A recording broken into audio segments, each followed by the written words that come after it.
यह कहानी एक भिखारी की है जो अपनी मेहनत और हौसले से जीवन में बड़ा बदलाव लाता है। रामू एक छोटा सा लड़का था जो बचपन से ही सड़कों पर भीख मांगता था।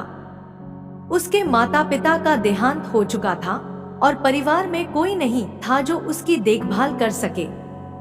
वह दिन भर भीख मांगता और रात को फुटपाथ पर सो जाता।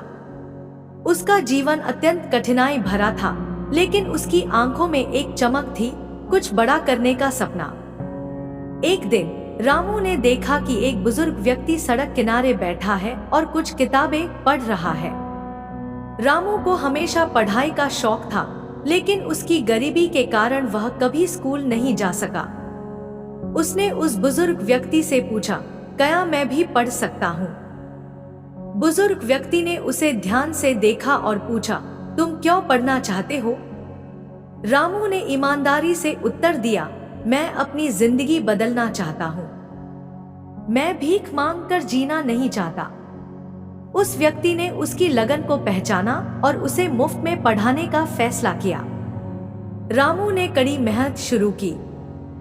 दिन में वह भीख मांगता और रात को उस बुजुर्ग व्यक्ति से पढ़ाई करता। धीरे धीरे रामू ने लिखना और पढ़ना सीख लिया। कई सालों की मेहनत के बाद रामू ने अपनी शिक्षा पूरी कर ली और एक छोटी सी नौकरी शुरू की। वह अब दूसरों की मदद करता, खासकर उन बच्चों की जो सड़कों पर भीख मांगते थे, जैसे कभी वह खुद मांगता था।